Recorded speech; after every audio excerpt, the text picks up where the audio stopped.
Bíblias, a palavra de Deus, aproveitando que você está de pé, no Evangelho segundo escreveu Lucas, o Evangelho de Jesus Cristo, no qual Lucas narrou e escreveu, no capítulo de número 10. Evangelho de Lucas, no capítulo de número 10, a partir do versículo 38. Lucas, capítulo 10, e o versículo 38.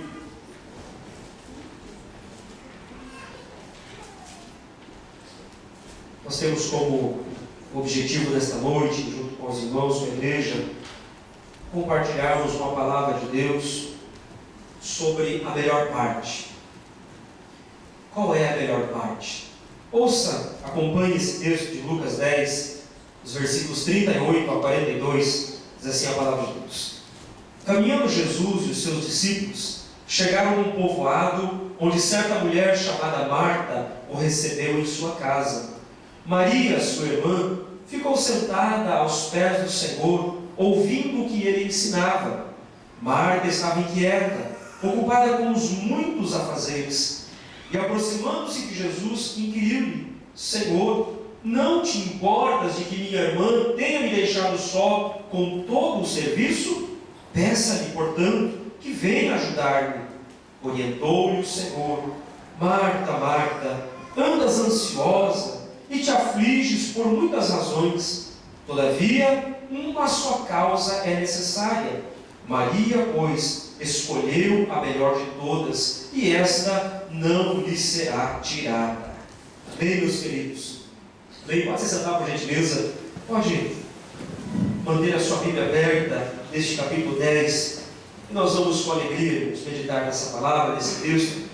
É o objetivo nosso nesta noite. Quero lembrar aos irmãos, e creio que todas as vezes em que nós ou alguns dos obreiros, das irmãs estiverem ministrando a palavra no decorrer desses meses, nós estaremos lembrando aos irmãos o que é o nosso assunto principal neste ano, qual é o nosso propósito. Com exceção do mês que vem, o mês de março, onde nós vamos falar somente para a família, do dia 1 de março até o dia 31, nosso propósito aqui na igreja vai ser falar somente para a família. Depois nós vamos estar trazendo para os irmãos os temas que nós vamos abordar, os pastores que nós vamos receber. Nós vamos ter muitas coisas lindas, interessantes, muita palavra de bênção, de vitória para a nossa família, para o nosso lar, para a vida do esposo, da esposa. Vamos receber a instrução de Deus. Então, no mês de março, nós vamos estar focados no assunto família. Nós vamos aprender um pouco mais sobre a questão do casamento. Por que o casamento é importante aos olhos de Deus? Vamos aprender sobre a importância dos filhos. O que a Bíblia ensina sobre os filhos? A Bíblia diz que os filhos são o quê, igreja? A herança do Senhor. Tem uma questão muito importante. Nós não podemos criar filhos para nós. A gente às vezes se equivoca nessa questão, né? Criamos filhos e queremos que eles reproduzam o que a gente quer. Eu quero que meu filho seja médico. Eu quero que o meu filho e a minha filha seja um advogado, uma advogada, um juiz. Isso é que nós sonhamos para os nossos filhos. Em parte não é errado fazer isso. É bom sonharmos e projetarmos. Mas você já parou para perguntar qual é o plano e o projeto de Deus para os nossos filhos? Porque vieram de nós, mas eles são do Senhor, pertencem ao Senhor. E nós vamos aprender sobre isso no mês de março. O que Deus nos ensina através da sua palavra a respeito de como nós podemos educar os nossos filhos para que eles sejam úteis nessa sociedade. Eles podem ser bons advogados, mas se eles forem usados por Deus, serão ainda melhores. Eles podem ser bons médicos, mas se eles forem usados por Deus, serão médicos ainda melhores. Eles podem ser o que for, o que você investir na vida dele, mas não pode faltar o essencial, que é Deus na vida dos nossos filhos. E isso passa por nós como pais. Então, no mês de março, nós vamos falar sobre muitas coisas. Vamos falar sobre o que a Bíblia ensina sobre a submissão. Esposas, sejam submissas aos seus maridos. É a Bíblia que ensina. E as mulheres torcem o nariz. Não, eu não vou me submeter ao meu marido, mas é porque compreendem errado a palavra de Deus. Submissão não é o mesmo que escravidão. Quem se submete à esposa é quem entende que ela precisa ser submissa ao seu esposo.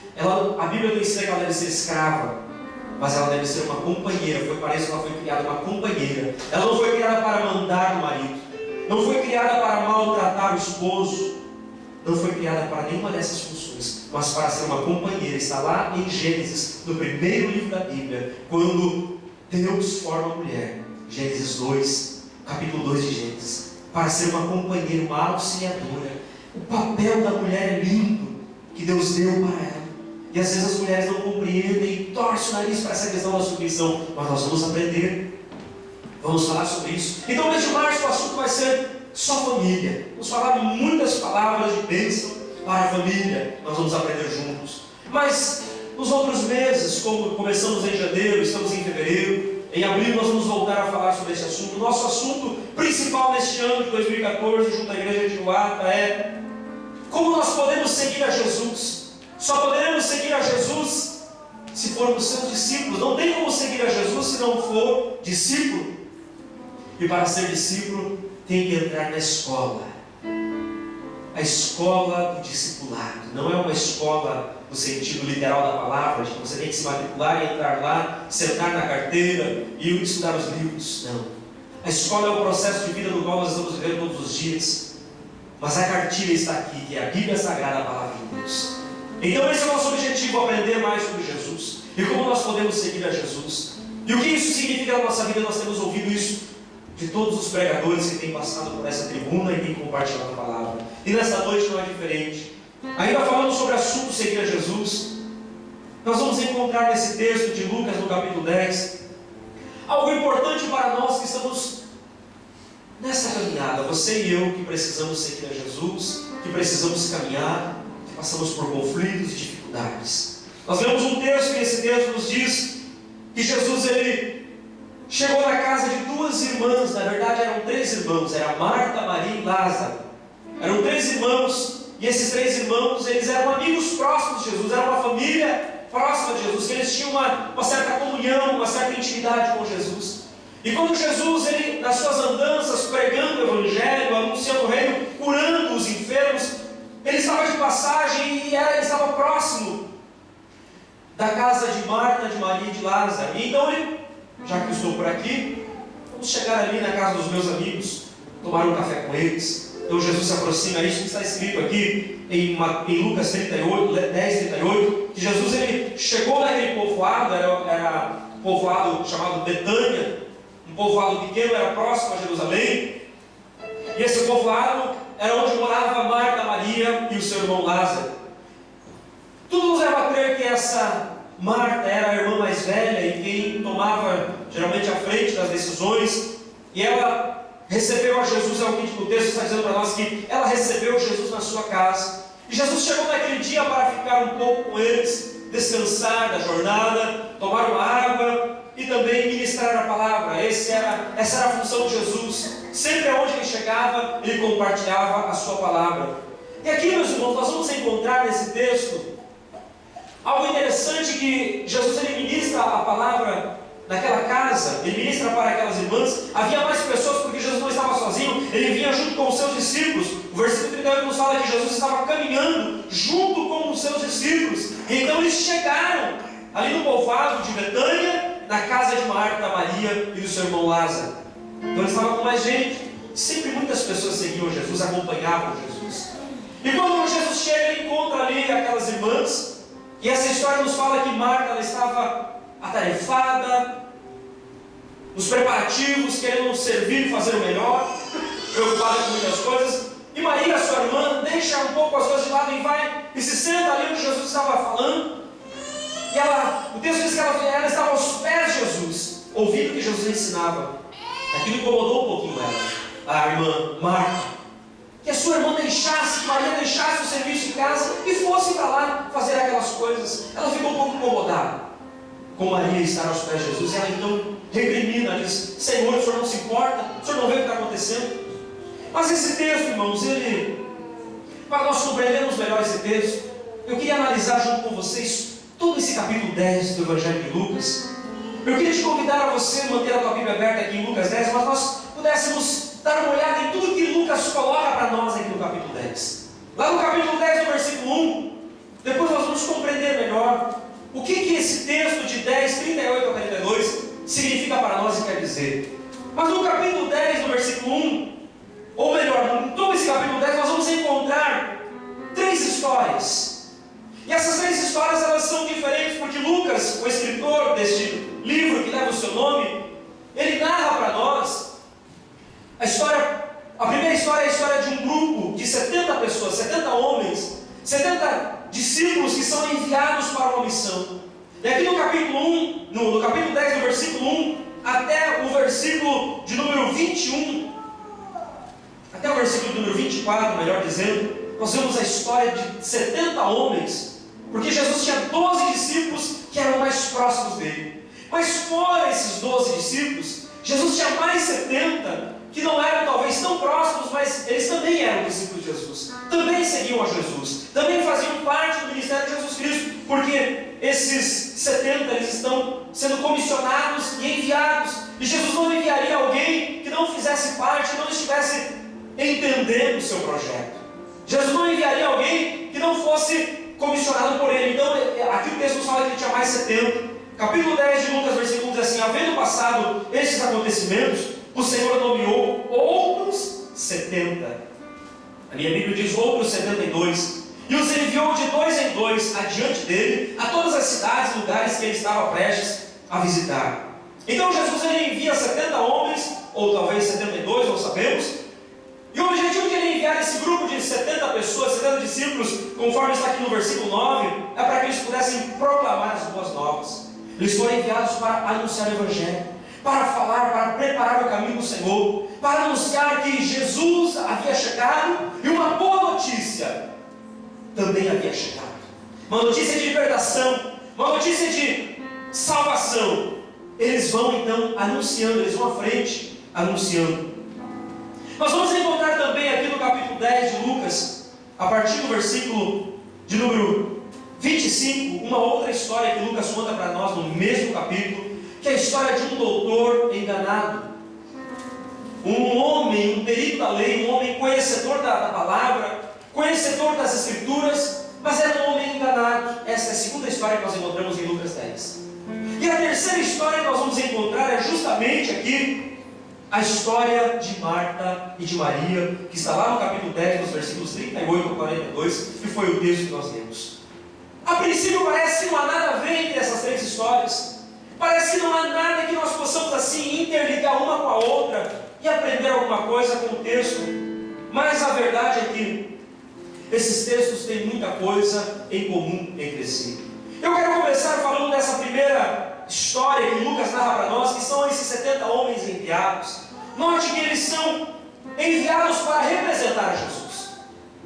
O versículo 1 de Lucas 10 diz que o Senhor nomeou esses 70 e os enviou de 2 em 2 adiante dele a todas as cidades e lugares que ele estava prestes a visitar. No versículo 3 Jesus diz assim: portanto ide, eu vos envio. Então Jesus envia eles, e alguém que é enviado por Jesus, alguém que é comissionado por Jesus, se torna um representante de Jesus. Esses 70 homens eram representantes, eles estavam com uma missão. E quando eles vão nessa missão de proclamar o Evangelho, no versículo 9, Jesus diz assim: vocês vão e proclamem dizendo: o reino de Deus está à vossa disposição. Qual era a mensagem que eles tinham que pregar? Eles tinham que pregar que o tempo havia chegado, que a boa mensagem havia chegado, que agora eles tinham à disposição deles uma boa mensagem. Era essa a mensagem que eles iam anunciar nos lugares onde eles fossem. E para isso, Jesus estava dando a eles poder e autoridade para curar os enfermos, repreender os demônios e para fazer sinais e maravilhas. Eles eram representantes de Jesus. Eles vão nessa missão e eles fazem isso. E o capítulo 10, o versículo de número 17, nos fala que eles voltaram felizes. Quando eles voltam daquela missão de representar a Jesus, de ir anunciando a mensagem, a boa nova, eles voltam felizes. E por que eles voltam felizes? Porque eles viram muitas coisas lindas acontecendo. Uma das coisas lindas que mais empolgou o coração deles é que: Senhor, sabe o que aconteceu conosco? Quando a gente falava para os espíritos imundos, para os demônios, aquelas pessoas que estavam possuídas de demônio, a gente expulsava no nome de Jesus, os demônios nos obedeciam. E eles saíam na mesma hora, e eles estão empolgados, eles estão alegres, eles estão felizes. E diz Jesus: que coisa maravilhosa, que coisa grandiosa. Nós vimos que a autoridade do nome de Jesus, e à medida que a gente falava, à medida que a gente expulsava, os demônios nos submetiam. Aquilo causava uma grande alegria, uma grande euforia no coração deles. Eles estão relatando. É isso que Lucas fala no versículo 17. Então os 70 discípulos retornaram muito felizes, muito contentes com tudo que eles viram. Eles relataram: até os demônios nos obedecem. Mas diante dessa grande alegria, dessa grande euforia em ver o poder, em observar a autoridade que existe, em poder anunciar o nome de Jesus, em poder fazer sinais e maravilhas, Jesus, de uma forma calma, mansa e suave, diz uma palavra para eles, quase naquele mesmo estilo que a gente comentou com os irmãos na semana passada, do Evangelho de João, capítulo 3, quando Jesus disse para Nicodemos, diz assim: mestre, Rabi, sabemos que és mestre vindo da parte de Deus, porque quem pode fazer o que tu fazes em Israel se Deus não for com ele? E Jesus vira para ele, nem ligando para o elogio, não está nem empolgado com aquela euforia de Nicodemos, e diz: Nicodemos, necessário é que você nasça de novo. Parece que não tem nada a ver, na verdade nós aprendemos na semana passada o que Jesus quis dizer com isso. Mas é que Jesus também contrasta, mas é interessante, porque você vai ver aquela grande euforia, aquela grande alegria. Parece aquela criança que chegou com um pirulito na mão e fala: pai, mãe, olha o que eu encontrei, olha o que eu achei, olha, eu sou a criança mais feliz, olha o meu pirulito. Você já fez isso? Você já ganhou um brinquedo e você ficou tão feliz que aquele brinquedo, a rodinha quebrada, mas era o brinquedo mais lindo, né? Boneca sem olho, sem cabelo, sem uma perna. Mas você ganhou aquela boneca sua, e porque é sua, você... é minha boneca, é meu carrinho, é meu brinquedo, aquela euforia. Aí Jesus, ele vem com uma palavra assim, tentando, parece que eles estão dizendo assim: Jesus, a gente está enxergando alto, Jesus, a gente está vendo longe, a gente está vendo coisas grandes. Jesus fala: filho, vem aqui, sobe um pouquinho aqui nas minhas costas, eu vou te erguer no degrau mais alto, e você vai ver ainda mais longe. O que é que Jesus diz para eles, quando eles vêm com euforia, com alegria? O que Jesus ministra ao coração deles? Jesus diz assim: olha, maior alegria não é ver os demônios se submeter a vocês. Maior alegria não é você perceber que você tem autoridade e você começa a falar: olha, em nome de Jesus sai. E o demônio tem que sair mesmo, porque o nome é Jesus, ele não tem que resistir, ele vai ter que sair. Mas a maior alegria não é essa, meus filhos. A maior alegria vocês devem perceber e sentir no coração de vocês, porque o nome de vocês está escrito lá no céu. A maior alegria que vocês devem sentir no coração é vocês terem o nome registrado como cidadão do céu. Vocês lá são conhecidos. Aleluia. Vocês lá, papai sabe quem são vocês, o nome de vocês está escrito lá. E isso deve causar uma maior alegria, não sabe por quê? Imagine você ser um forasteiro. Imagine você ser um estrangeiro sem direito a um documento. Você é um indigente. Você já viu que aqui no Japão, quando vence o visto, algumas pessoas tentam se esconder, elas tentam fugir da imigração. Alguns conseguem por algum tempo, alguns já conseguiram por alguns anos, mas um dia, quando a imigração encontra essas pessoas, elas são imediatamente deportadas. Porque ninguém pode viver sem uma documentação que diga: você pode ficar nesse lugar. Você já pensou que lá no céu só vai entrar quem estiver o seu nome registrado lá? Então não é interessante, importante, ou tão importante, ou motivo de maior euforia, ter uma vida pautada por sinais, milagres, maravilhas, embora isso não deixe de ser importante. Jesus não estava condenando porque foi o próprio Jesus que deu autoridade a eles. Foi o próprio Jesus que disse: olha, ide, curai os enfermos, limpai os leprosos, abençoai, ide, expulsai os demônios. Foi o próprio Jesus que deu aquela autoridade. Mas Jesus estava dizendo para eles: olha, não se enganem. Não se enganem, que isso não cause soberba ao coração de vocês, que isso não cause nessa ira de vocês, nessa jornada, nesse ministério que vocês vão cumprir, que isso não cause aquela sensação de: nós podemos. Você está vendo como Jesus usa? Eita, vamos lá, vamos desafiar o inimigo, vamos entrevistar ele, vamos lá, vamos perguntar o endereço dele, vamos lá, vamos saber que casa que ele pertence, vamos fazer Não, que vocês não fiquem perdendo tempo com essas coisas, mas que vocês conservem a simplicidade, conservem no coração a humildade, em saber que mais importante é ser registrado no céu, é ser conhecido no céu. Maior alegria deve causar no coração do homem a salvação. Maior alegria deve causar no meu e no teu coração saber que somos salvos e conhecidos por Jesus. Maior alegria deve gerar na minha vida saber que Jesus é o meu Senhor e o meu Salvador. Esta é a maior alegria. Tão simples isso, tão simples. Como vai ser a mensagem esta noite? Veja que Jesus ele traz sempre as coisas para o lado simples. Jesus ele não complica, Jesus ele não exige coisas que as pessoas não possam fazer. Jesus não pede, olha, você tem que pagar um alto preço, você quer me servir, você tem que pagar um alto preço. Em dinheiro, em oferta, em sacrifício. Tem um preço para seguir a Jesus? Tem? Sim, claro que tem. Nós vamos tratar sobre isso, o preço de seguir a Jesus. Mas esse preço não é o preço da autoridade, não é o preço que se compra com dinheiro. Jesus tinha um foco para que a simplicidade permaneça e as pessoas valorizem a salvação. E as pessoas valorizem aquilo que é mais importante, aquilo que é a melhor parte. Porque existem duas opções na vida: nós escolhermos aquilo que não é a melhor parte, nós escolhemos aquilo que é a melhor parte. E diante da grande euforia dos discípulos, Jesus diz: esta não é a melhor parte para vocês. Alegrai-vos, porque os vossos nomes estão escritos no livro da vida, registrado no céu, conhecido por Deus. Isso significa que vocês são salvos. Será que nós, igreja, sentimos alegria por sermos salvos? Será que você sente no teu coração alegria porque um dia Jesus te salvou? Ou isso já não é mais motivo de alegria? Será que isso já não causa mais alegria no nosso coração? Quantas vezes nós nos lembramos de que o nosso nome está escrito nos céus porque fomos salvos? Porque se nós não somos salvos, o nosso nome não pode estar escrito nos céus. Porque se o nome está escrito no céu é porque nós somos salvos. E se nós somos salvos, significa que nós aceitamos a Jesus como Senhor e Salvador da nossa vida. E se nós aceitamos a Jesus, nossos pecados estão perdoados. Então nós não pertencemos mais ao mundo, nós não somos mais escravos do mundo, nós somos servos de Jesus Cristo agora. Então, essas coisas devem trazer alegria ao nosso coração, simplesmente por causa da salvação. E isso Jesus ensina aqui a esses discípulos. Mas há uma segunda história que também nos mostra aqui o evangelista Lucas.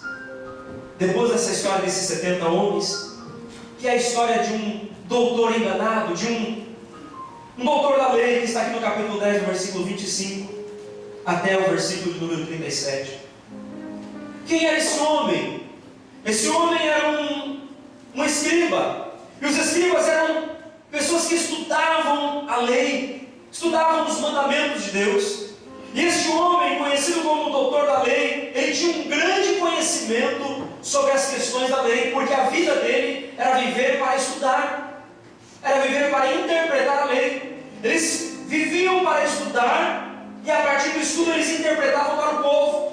Eles estudavam, gastavam tempo estudando, investindo em tudo aquilo que a lei dizia, e depois eles compartilhavam com o povo o que eles haviam aprendido e interpretavam. E na maioria das vezes a interpretação era errônea, mas eles interpretavam. Estes eram os escribas. E Lucas coloca aqui no capítulo 10 também este homem, este doutor da lei. E este homem estudioso, com grande conhecimento, sabia tudo da lei, mas embora ele soubesse tudo da lei, é como se fosse um grande advogado nos nossos dias.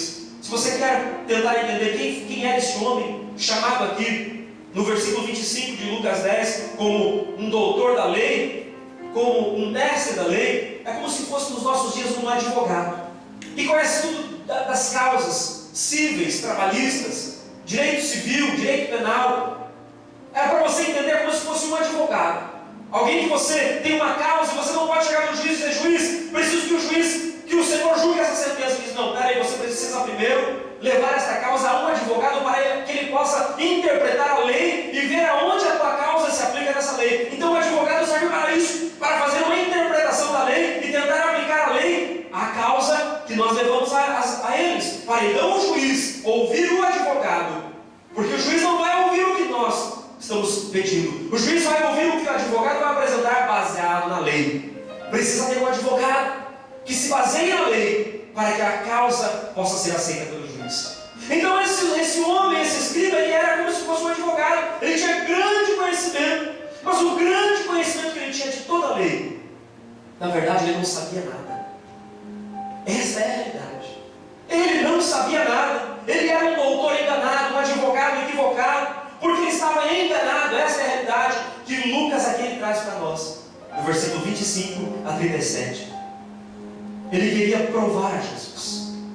Ele queria testar. Aqui no versículo 25 diz assim: certa vez, um advogado da lei levantou-se com o propósito de submeter Jesus à prova e lhe indagou: mestre, o que preciso fazer para herdar a vida eterna?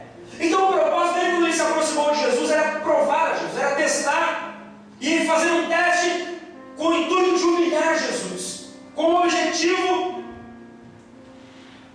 de humilhar, de rebaixar a Jesus. Por quê? Porque ele achava dentro dele que o grande conhecimento que ele tinha, a grande performance dos estudos dele, permitiria a ele desafiar o mestre dos mestres. Mas ele estava enganado porque ele não sabia com quem estava lidando. É por isso que todo o conhecimento dele era um conhecimento, infelizmente, que não serviu para ele compreender Jesus Cristo. Ele estava enganado, ele estava equivocado, porque aqui nessa história não dá tempo da gente ler a história, mas se você acompanhar depois na sua casa, ou você que já conhece o texto, por que ele estava enganado? Porque você vai ver que quando ele começa a dialogar com Jesus, ele mostra o que estava no coração dele e o que ele achava.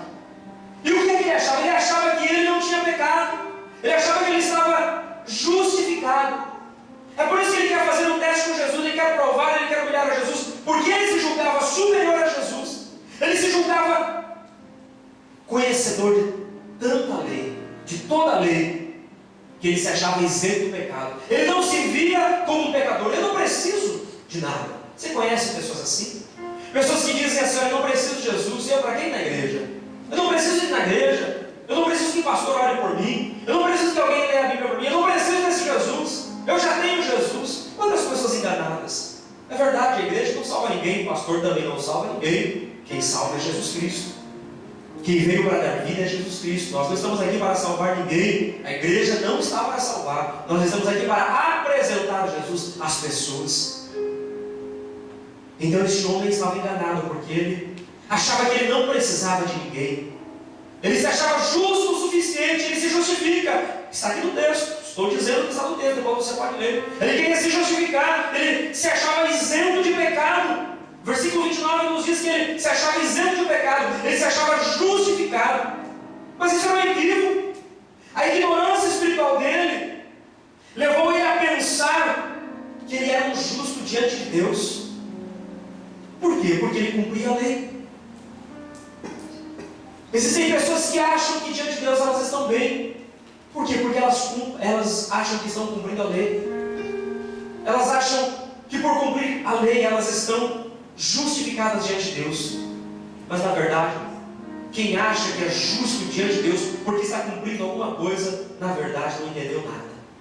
Na verdade está em completa ignorância, porque ninguém consegue cumprir toda a lei. Ninguém consegue. Ninguém nunca conseguiu cumprir toda a lei a não ser Jesus Cristo. Ele cumpriu a lei por nós. Você quer ver uma coisa? Como que este homem estava enganado? Você quer perceber uma coisa junto comigo? Como que esse homem estava tão equivocado, dizendo-se justo, isento de pecado, só porque ele era um doutor da lei, um conhecedor da lei. Abra sua Bíblia comigo em Gálatas, no capítulo 3. Deixe a sua Bíblia marcada em Lucas, depois nós vamos voltar para Lucas. Nós vamos ver o que diz Gálatas, capítulo 3. A carta de Paulo, a epístola do apóstolo Paulo aos Gálatas, no capítulo 3. No versículo 10 diz assim, Gálatas 3, e o versículo 10: pois todos os que são das obras da lei estão debaixo de maldição, porquanto está escrito: maldito todo aquele que não persiste em praticar todos os mandamentos escritos no livro da lei. Maldito todo aquele que não persiste em praticar todos os mandamentos escritos no livro da lei. Você percebe que quem não pratica todos, não é praticar um, é praticar todos os mandamentos. Se praticou 5 e não praticou o restante, é maldito. Se praticou 9 e não praticou o restante, é maldito. Se praticou 10 e não praticou o restante, é maldito, porque lei não era somente os 10 mandamentos. Os mandamentos eram mais. Havia muito mais mandamentos. E eu queria que você comparasse esse texto que nós lemos aqui de Gálatas 3:10. Deixa o dedo marcado em Gálatas 3:10 e que você fosse comigo lá para Deuteronômio. Deuteronômio, o 5º livro da Bíblia, o capítulo de número 27. Abra sua Bíblia, Deuteronômio, capítulo 27 e o versículo 26. Veja o que já havia sido dito muitos anos atrás, muito tempo atrás. Deuteronômio, capítulo 27 e o versículo 26. Maldita seja toda pessoa que não puser em prática as palavras desta lei. Veja que quando a lei foi dada para o povo de Israel, já havia uma maldição para quem não cumprisse toda a lei. Você já pensou nisso, irmãos? Cumpri um requisito da lei, mas não cumpri o segundo. Estou sob maldição. Eu cumpri 10 requisitos da lei, mas não cumpri os outros. Estou em maldição. Você percebe que era impossível que alguém cumprisse todos? Você percebe que era improvável que um ser humano conseguisse cumprir todos os requisitos da lei? É impossível que alguém não pecasse. É impossível que ele dissesse: olha, eu não preciso de ninguém. Por quê? Porque eu estudo a lei, eu vivo da lei. É assim que aquele homem estava. Agora volte lá para Gálatas comigo, no capítulo 3. Vamos reler o versículo 10. Vamos voltar lá para Gálatas, no capítulo 3, o versículo que nós lemos. Veja como aquele doutor estava enganado. Veja como aquele advogado estava equivocado, se achando justo, isento de pecado. Quando ele diz assim, olha, quando ele quer colocar Jesus à prova, e ele testa Jesus, fazendo a pergunta: quem é o meu próximo? O que diz a lei? Aqui em Gálatas capítulo 3, versículo 10, diz assim: pois todos os que são das obras da lei, ou seja, todos aqueles que vivem de prática da lei, que tem a lei como regra de fé, que tem a lei como o objetivo máximo da sua vida, todos aqueles que seguem a lei estão debaixo de maldição. Maldito todo aquele que não persiste em praticar todos os mandamentos escritos no livro da lei. Agora, ouça comigo o versículo 11 até o versículo 13. É, portanto, evidente que diante de Deus ninguém é capaz de ser justificado pela lei. Por quê? Porque o justo, ele não pode viver pela lei, ele vai viver pela fé. Você percebe, irmãos, que aquele homem estava completamente equivocado? O verdadeiro justo não é o que cumpre a lei, porque é impossível cumprir toda a lei. O verdadeiro justo não é aquele que se gaba dizendo: olha, eu sou um conhecedor profundo, e porque eu sou conhecedor eu não preciso de nada. O verdadeiro justo não é esse. O verdadeiro justo é aquele que está humilhado dizendo: Senhor, tem misericórdia de mim, porque eu não consigo, mas eu creio no Senhor, eu me rendo ao Senhor. O verdadeiro justo é aquele que pela fé crê em Jesus Cristo. Aleluia. Versículo 11 diz assim: é portanto evidente que diante de Deus ninguém é capaz de ser justificado pela lei. A lei não justifica ninguém, porque o justo viverá pela fé. Versículo 12: a lei não é fundamentada na fé. Olha só que interessante. A lei não é fundamentada na fé, a lei não vem da fé. Ao contrário, quem praticar esses mandamentos, por eles então tem que viver. Versículo 13: foi Cristo quem nos redimiu da maldição da lei, quando a si próprio se tornou uma maldição em nosso lugar. Pois como está escrito: maldito todo aquele que for pendurado no madeiro. Quem é que foi pendurado no madeiro? Jesus Cristo. Quem é que se tornou maldição em nosso lugar? Jesus Cristo. Então Ele é que pode nos justificar. E quando é que nós nos tornamos justos? Quando nós aceitamos Ele, quando aceitamos o sacrifício que Ele fez por nós, porque Ele cumpriu a lei em nosso lugar. E porque Ele cumpriu em nosso lugar, Ele nos deu a liberdade, Ele nos deu a oportunidade de agora nós sermos justos. É somente em Jesus Cristo. É por isso que o justo vai viver pela fé e não pela lei. É impossível alguém viver pela lei, porque a lei condena. Agora ouça comigo os versículos 19 até o versículo 25, ainda de Gálatas 3, versículo 19. Qual era então o propósito da lei? Ora, a lei foi acrescentada por causa das transgressões, até que viesse o descendente a quem se referia a promessa, e foi promulgada por meio de anjos, pela mão de um mediador. Entretanto, o mediador não representa somente um, mas Deus é um só. Sendo assim, pode a lei ser contrária às promessas de Deus? De forma alguma. Pois se tivesse sido outorgada uma lei que pudesse conceder vida, com toda certeza a justiça resultaria dela. Contudo, a Escritura colocou tudo debaixo do pecado, para que a promessa fosse concedida aos que creem por meio da fé em Jesus Cristo. Antes que essa fé chegasse, estávamos sob a custódia da lei, nela aprisionados, até que a fé haveria de vir fosse revelada. Desse modo, a lei tornou-se nosso tutor, ou nosso aio, a fim de nos conduzir a Cristo, para que por intermédio da fé fôssemos justificados. Agora, no entanto, havendo chegado à fé, já não estamos mais sujeitos a este tutor, ou a este aio. Veja que coisa linda, irmãos. Qual era o propósito da lei? A lei não foi dada para que as pessoas se realizassem nela. O propósito da lei era simplesmente mostrar a nossa dependência para com Deus e nos levar a Jesus Cristo. A lei era como um condutor. Lá na Grécia Antiga havia o paidagogos. Quem era o paidagogos? O paidagogos era um escravo. E o escravo, ele trabalhava numa casa de pessoas ricas. E quando uma criança nascia, aquele escravo, ele era designado para acompanhar aquela criança na escola. E aquele paidagogos, ele pegava aquela criança pelas mãos e todos os dias acompanhava aquela criança até a escola. Ou ele mesmo era o instrutor daquela criança. Ele ensinava a criança as primeiras letras, ensinava as primeiras leis, as primeiras coisas que a criança precisava aprender. Então este paidagogos, ele era um instrutor, era um condutor. Ele levava a criança até um certo período. Depois, quando aquela criança ela já sabia algumas coisas da vida, então ele não se tornava mais um instrutor. Agora eram os pais, era a família, ou a sociedade, ou talvez um nível superior que iria continuar instruindo aquela criança. Este era o paidagogos, era o aio, era o tutor. Eram aquelas pessoas que cuidavam das crianças desde pequeno, escravos, mas instruídos, eles tinham uma certa instrução, ensinavam às vezes as crianças as coisas da agricultura, do tempo, da cozinha, de trabalhar com madeira, de trabalhar com várias coisas. Era o escravo que ensinava. E Paulo usa o exemplo desse mesmo escravo, dizendo que a lei era como se fosse esse escravo. Ela havia sido dada para o povo, para que o povo pudesse olhar para Jesus. Porque a lei ela não poderia salvar ninguém, mas a lei mostra o pecado. A lei revela que nós somos pecadores. Mas a graça ela veio para nos salvar. Enquanto a lei mostra que nós estamos em pecado, a graça mostra que nós precisamos de Jesus Cristo. Enquanto a lei mostra que nós não temos saída, que nós não temos solução, e não tem nada que nós possamos fazer para nos salvar, a graça nos apresenta Jesus Cristo como o único e suficiente Salvador. Perdão-nos.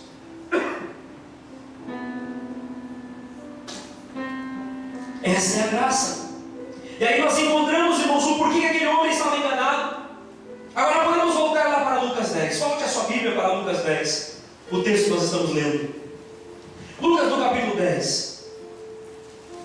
Veja por que este homem estava equivocado. Por que um homem, embora conhecesse muito, tivesse muita sabedoria. Aí Jesus conta para ele a parábola do bom samaritano. Versículos 30 a 35. É uma história que você conhece. Para aquele homem que se achava sem pecado, um homem que se achava completo, justo, Jesus conta a parábola do bom samaritano.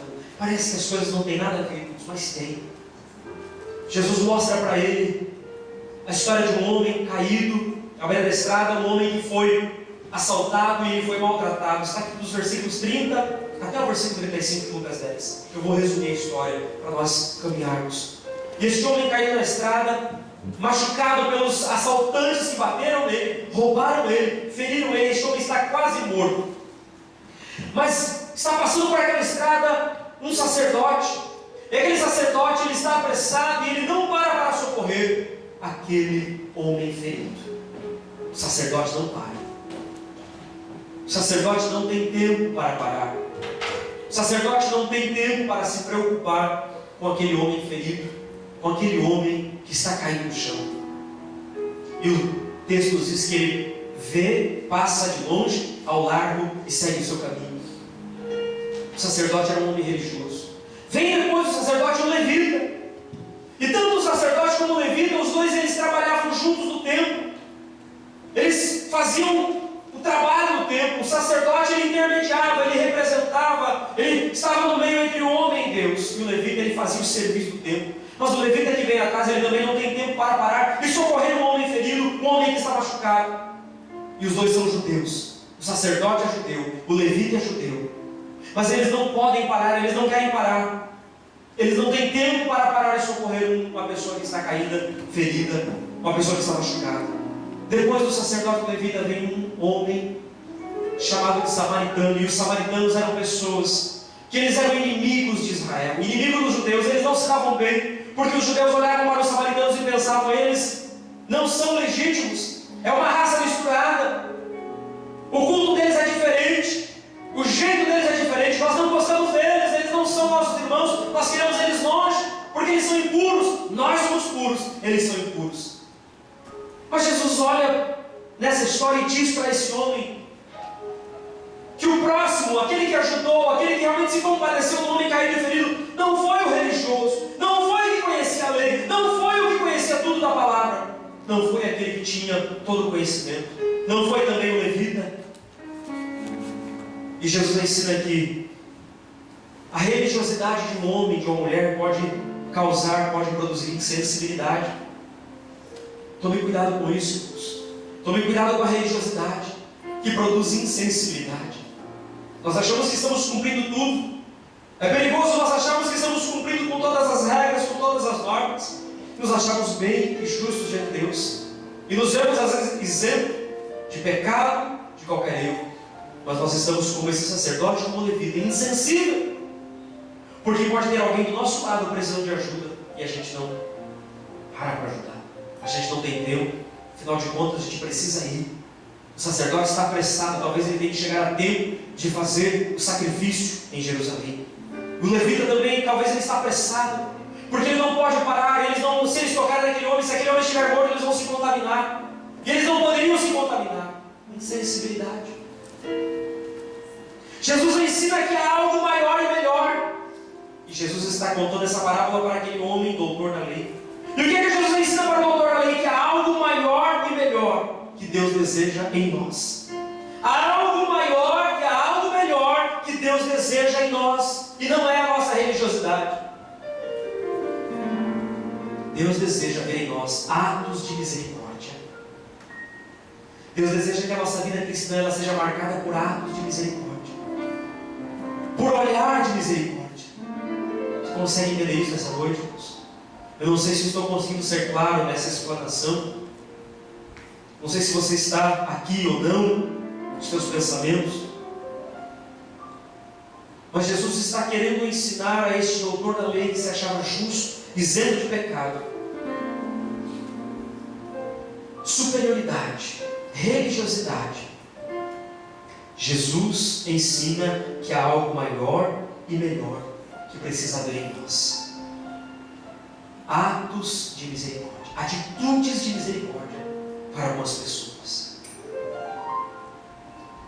Abra sua Bíblia em Mateus no capítulo 9, no versículo 3. Evangelho de Mateus no capítulo 9 e no versículo 13. Jesus diz assim: portanto, ide e aprendei o que significa isto. Misericórdia quero e não sacrifícios, pois não vim resgatar justos, e sim pecadores.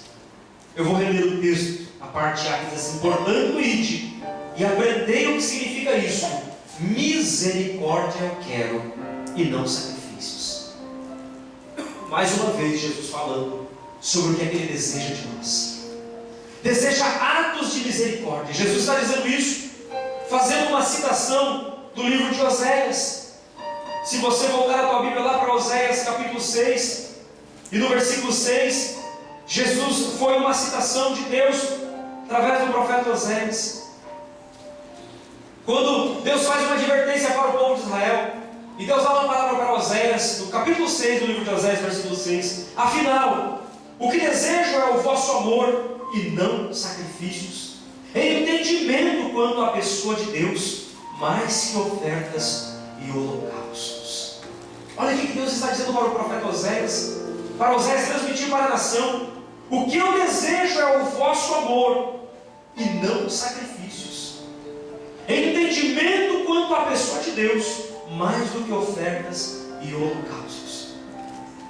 O pastor Drake, ele faz um comentário de Mateus capítulo 9, versículo 13. Ele diz assim, como se Jesus estivesse dizendo em outras palavras, numa linguagem mais atualizada dos nossos dias, de Mateus 9, 13. O pastor Drake, ele diz assim: eu desejo de sua parte atos de misericórdia em lugar de holocaustos e sacrifícios. Se a sua religião o exaltar e auto-justificar, e se você considera que a associação com pecadores o tornará impuro, seus sacrifícios são em vão. Eu achei interessante esse comentário do pastor, em que ele parafraseia esse Mateus 9,13, dizendo: se a religião que eu estou praticando, ela me faz eu me exaltar, olha, você está vendo como eu sou bom? Você está vendo como eu não preciso de nada? Você está vendo como eu prego bem? Você está vendo como eu canto bem? Você está vendo como a nossa igreja? Você está vendo como eu sou melhor do que você? Você está vendo porque eu sou crente, eu sou melhor do que você que não é crente? Está vendo porque eu sou isso, porque eu tenho aquilo? Se a tua religião, ela te exalta, ela faz você se sentir justo, melhor do que os outros, como alguém que olha de cima para baixo: olha, eu estou aqui, você está lá embaixo, eu sou tal, você é isso aí. Se essa é a tua religião, o pastor diz assim: o teu sacrifício está sendo em vão, aquilo que você oferece em vão, por melhor que você esteja fazendo, por melhor que você esteja dando, é em vão. Você percebe que Jesus está mostrando para esse doutor da lei que há algo maior e melhor do que se sentir bem, do que se sentir justificado, do que se sentir impuro. Quando nós temos atos de misericórdia, nós estamos fazendo exatamente o que Deus espera de nós. Quando nós nos compadecemos de alguém, quando nós correspondemos ainda que ninguém veja. Vem um samaritano e ninguém gosta de samaritano, ninguém quer que o samaritano venha na sua casa, porque ele é uma pessoa impura. Mas o samaritano, ele vem atrás, ele vê aquele homem caído, ferido, machucado, ele para, ele pega um remédio que ele traz ali na sua bolsa, ele coloca um pouco de remédio naquelas feridas daquele homem, ele pega aquele homem e coloca sobre o seu cavalo, e então ele vai caminhando a pé, porque até então o cavalo estava passando nele, mas agora ele vai caminhando a pé e põe um homem em cima do cavalo, machucado, doente. Ele muda o percurso, ele muda o trajeto, ele para, ele perde tempo com aquele homem caído, com aquele homem machucado, e ele leva aquele homem até um local onde possam cuidar e tratar dele. Ele paga um preço e diz: olha, cuide desse homem, eu vou voltar em certo tempo, mas enquanto isso, eu vou deixar aqui o dinheiro pago para que vocês cuidem dele, para que vocês tratem de ferida, das feridas, que vocês tenham comida para ele, alimento, tenham pousada, moradia, estadia para ele. E então, depois eu vou voltar. Mas está aqui o preço. O samaritano, ele muda o percurso, ele muda a rota, ele faz um investimento, ele gasta, mas ele faz tudo porque ele tem um ato de misericórdia. Jesus usa essa ilustração, essa história, para mostrar o que Deus espera de nós. Algo maior e melhor. Mas não é algo, meus irmãos, que exige tanto de nós, é algo simples. Veja que Jesus mostra que o sacerdote não tem tempo para fazer isso. O levita também não tem tempo para parar. Mas era algo simples, era somente perder alguns minutinhos, parar e talvez orar para aquela pessoa, e ver aquela filha e dizer: olha, eu tenho um remédio, eu posso colocar aqui esse remédio na tua vida e você vai melhorar, você vai ficar bem. O levita pode chegar atrás e dizer: olha, vamos ajudar, vamos carregar ele também, e vamos levar ele para um local melhor. Mas ninguém tem tempo para fazer isso. Todos estão preocupados com aquilo que julgam mais importante. E Jesus mostra como é simples, irmãos, viver o Evangelho. Jesus mostra o que é melhor, o que ele considera melhor. E aí então nós encontramos a terceira história do capítulo 10, que é a história que nós vemos nessa noite, a história de Marta e de Maria, que é a conclusão dessa mensagem. Aí nós entramos no capítulo 10, no versículo 38, quando Marta recebe Jesus na sua casa. O que essas coisas têm a ver? O que elas têm a nos dizer, a nos ensinar? Nós vemos que aqueles homens que foram enviados, 70 discípulos, eles acham que viram tudo e estão alegres e voltam regozijando por causa do poder e da autoridade. E Jesus disse que eles deveriam se alegrar por algo maior, por algo melhor, que diz respeito ao céu, que diz respeito a ter o nome, a simplicidade da salvação.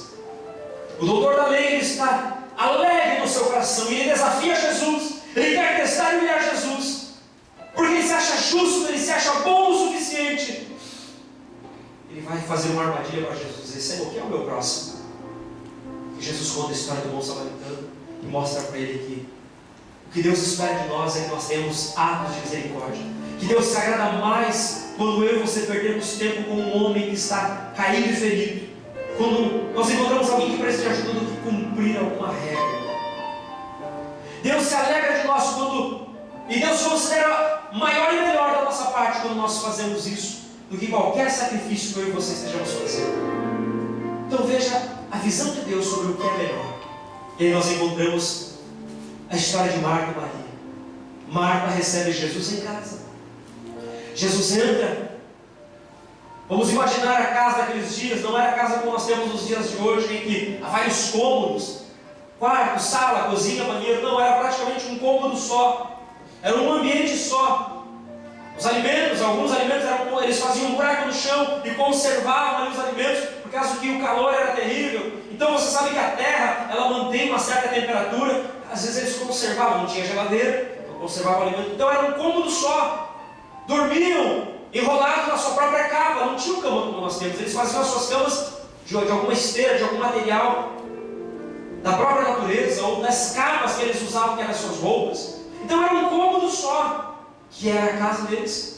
E ali eles comiam, ali eles dormiam, ali eles recebiam as pessoas. Era um cômodo só, como se fosse uma kitnet dos nossos dias. E Jesus está provavelmente ali num canto daquele cômodo, daquela casa, certamente sentado ali num lugarzinho. Não há informação de que naquele tempo eles usassem cadeiras somente nas casas dos ricos. Nos palácios é que se usava cadeira para sentar, mas nas casas das pessoas comuns não havia cadeira. Então Jesus deve estar sentado ali em algum banquinho, alguma coisa, ou no chão mesmo. Os discípulos devem estar com ele, porque ele veio junto com os discípulos. Então Marta recebeu Jesus em casa. Jesus está na casa de Marta, mas Marta não está aproveitando a presença de Jesus na sua casa. Jesus está na casa de Marta, mas Marta não aproveita tudo que Jesus tem a oferecer. Não é qualquer pessoa que veio naquela casa. Não foi qualquer homem que entrou naquela casa aquele dia. Havia muitas casas naquela aldeia ali de Betânia. Jesus poderia ter escolhido ir para outras casas, afinal, ele era o Salvador, ele tinha uma missão. Talvez ele tivesse escolhido uma outra casa, mas ele escolheu ir para a casa de Marta. Ele escolhe algumas casas para visitar, assim como ele escolheu um dia a minha e a tua casa, na verdade, a minha e a tua vida, o meu e o teu coração. Ele escolheu um dia entrar na nossa vida. Mas Marta não está aproveitando tudo que a estadia de Jesus pode proporcionar a ela. Jesus está presente, e a presença dele proporciona, meus irmãos, vida. A presença de Jesus, ela proporciona paz. Mas mesmo que Jesus está presente, Marta está ausente.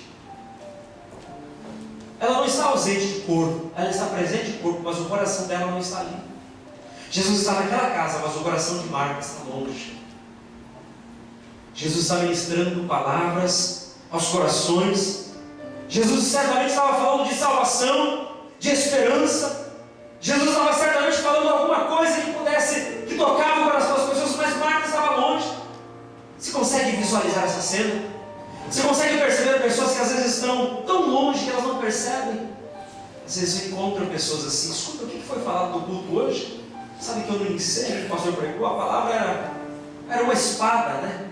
Era longo e chato. Eu nem sei o que o pastor falou, nem lembro mais. Mas tem pessoas que elas não se lembram. Elas estão longe. Elas estão ali, mas está pensando lá no dia de amanhã. Marta estava longe. A realidade é que ela não estava presente como ela deveria estar. O texto nos diz que ela está inquieta. No versículo 40, Lucas 10, 40, Jesus diz que ela está inquieta. Marta estava inquieta, ocupada com os muitos afazeres. E aproximando-se de Jesus, inquiriu-lhe: Senhor, não Não te importas de que minha irmã tenha me deixado só com todo o serviço? Peça-lhe, portanto, que venha ajudar-me. Versículo 41. Orientou-lhe o Senhor: Marta, Marta, andas ansiosa e te afliges por muitas razões. Todavia, uma só causa é necessária. Maria, pois, escolheu a melhor de todas, e essa não lhe será tirada. Irmãos, enquanto Jesus está naquele lugar, Marta, ela está inquieta. O que ela está? Por que ela está inquieta? A palavra inquieta, aqui neste versículo, significa estar agitada, estar perturbada com alguma coisa. Alguma coisa perturbava Marta. Alguma coisa deixava ela agitada e ela estava preocupada com isso.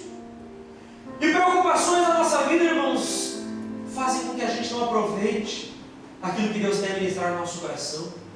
Às vezes Deus está querendo falar comigo e com você, mas tem perturbações no nosso coração, tem inquietações na nossa alma que não permitem a palavra entrar, não permitem que aquela palavra que vai trazer cura chegue ao nosso coração. É por isso que quando nós sempre falamos aqui no púlpito dessa igreja, quando nós iniciamos o culto, para nós não ficarmos nos distraindo com uma criança que chora, com uma criança que levanta, com alguém que está do teu lado, você não ficar preocupado com o que está acontecendo, porque às vezes um barulho pode acontecer. A gente não precisa vir ao culto preocupado com a liturgia ou com a roupa. Não precisa ficar preocupado. Eu sei que a gente deve se vestir bem, é bom, é agradável isso, mas, irmão, sinceramente, Jesus não está preocupado com se o meu terno é Armani, é Gucci ou qualquer que seja. O culto a Deus não é um culto em que Ele está nos medindo pela roupa que nós vestimos, pelos valores que nós temos em nossa carteira, ou por qualquer outra coisa. Não é isso, porque essas coisas muitas vezes nos impedem de perceber a essência do culto, perceber quem realmente está presente no culto. Aleluia. E quantas vezes nós não percebemos que Jesus está no culto? Quantas vezes a gente espera que só no congresso Deus vai falar comigo: hoje é dia de congresso, hoje eu sei que hoje eu vou sair de frente. Por quê? Porque é congresso? Porque o pregador é de fora, ele não é o pastor, ele não são os presbíteros, e não é alguém da igreja? Por que alguma coisa tem que acontecer no congresso? Não tem que acontecer. Jesus está presente hoje. E onde Jesus está, a vida, a presença dele produz vida, produz esperança. É isso que Marta não consegue perceber, porque Jesus está na casa dela, mas ela não percebeu a grandeza disso. Ela não percebeu, ela está inquieta, ela está perturbada. E quantas vezes nós estamos assim? Nós viemos ao culto, às vezes nós estamos achando que alguma coisa deve acontecer, mas Jesus está pertinho, Jesus está lá, tão próximo de nós, que a gente não percebe Jesus ali do nosso lado. Marta, ela está inquieta, ela está agitada, ela está perturbada. Uma outra coisa que o texto nos diz é que ela está muito ocupada, há muitas ocupações, há muitas coisas ocupando a vida de Marta. Ela tem muitas coisas a resolver, ela não tem muito tempo para sentar e ouvir o que Jesus tem a dizer. Será que não acontece isso com algumas pessoas, conosco às vezes? Nós estamos muito ocupados, nós não temos tempo para orar, nós não temos tempo para dobrar os nossos joelhos, porque as nossas ocupações não permitem. Para que orar? Para que orar antes de dormir? Para que orar em casa? Para que vir ao culto de oração? Não dá tempo, afinal de contas o meu trabalho me consome. Para que vir à igreja? Eu já vou no final de semana, não é que esse negócio de estar todo dia na igreja, isso é coisa para... Não é assim que às vezes as pessoas falam, e às vezes a gente mesmo às vezes pensa: para quê? São tantas ocupações, irmãos. São tantas ocupações que têm tomado conta do nosso tempo, tanta coisa para resolver. E eu olho para Marta nesse texto, e Marta está assim, ela está muito ocupada, ela está inquieta, ela está perturbada, ela não consegue encontrar tempo para o essencial, ela não percebe que o principal está acontecendo. Irmãos, o principal está acontecendo, mas eu não percebo o principal acontecendo. Tem pessoas que elas só vêm para Jesus quando elas estão enfermas. Tem pessoas que elas só acordam para uma vida de ministério ao Senhor quando a enfermidade toca na vida dela. Aí ela percebe que Jesus tem uma chamada na vida dela. Tem pessoas que só vão assumir um compromisso com Deus quando ele perde um dedo, quando ele perde uma perna, quando ele está lá no hospital, fala: pastor, olha por mim. Pastor, agora eu vou servir a Deus, pastor. Agora, pastor, olha o que Deus chega para a minha vida. Eu já ouvi isso tantas vezes. Vocês não têm encontrado pessoas assim, elas estão na igreja assim, sem tempo para Deus. Elas estão na igreja, mas elas não têm tempo para Deus. Porque quem tem tempo para Deus, irmãos, é uma árvore que dá fruto. Quem está muito ocupado, muito agitado, é uma árvore que não dá fruto. Você vê muita folha, mas não tem fruto. E não se engane, meus irmãos, é perceptível, as pessoas veem. A árvore que tem fruto, ela é notada. E a árvore que não tem fruto, ela também é notada. E as muitas ocupações, irmãos, ela causa na nossa vida isso. A gente é uma árvore muito frondosa, com muitas folhas, mas não tem fruto para alimentar.